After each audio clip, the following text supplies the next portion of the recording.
ஈரோடு மாவட்டம் சத்தியமங்கலம் புலிகள் காப்பகம் வழியாக செல்லும் சத்தியமங்கலம் மைசூர் தேசிய நெடுஞ்சாலையானது ஆசனூர் வனப்பகுதி வழியாக செல்கிறது. இந்த தேசிய நெடுஞ்சாலையில் இரவு நேர போக்குவரத்திற்கு தடை விதிக்கப்பட்டுள்ளது. அதாவது இரவு 9 மணி முதல் காலை 6 மணி வரை உள்ளூர் வாகனங்களை தவிர மற்ற வாகனங்கள் செல்வதற்கு இங்கு தடை விதிக்கப்பட்டுள்ளது. மேலும் இந்த திம்பம் மலைப்பாதை வழியாக 16.20 டன் அளவு மட்டுமே வாகனங்கள் செல்ல வேண்டும். அளவுக்கு அதிகமாக பாரம் ஏற்றி வரும் வாகனங்களுக்கு தடை விதிக்கப்பட்டுள்ளது. இந்த நிலையில் கடந்த சில மாதங்களாக அளவுக்கு அதிகமாக வாகனங்களில் பாரம் ஏற்றி வருவதாக வனத்துறையினருக்கு புகார் வந்த நிலையில் தற்போது வனத்துறையினர் அந்த வழியாக வரும் வாகனங்களை எடைமேடைக்கு அனுப்பி வைத்து எடைகளை சரிபார்த்து அனுப்பி வருகின்றனர்.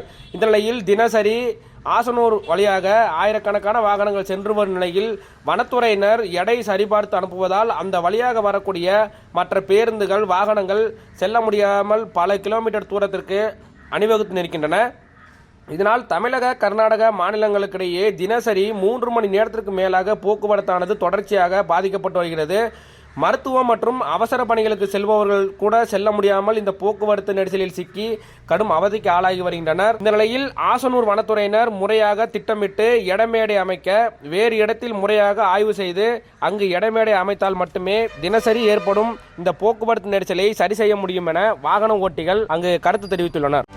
செய்திகளை உடனுக்குடனும் துல்லியமாகவும் தெரிந்து கொள்ள சப்ஸ்கிரைப் பண்ணுங்க.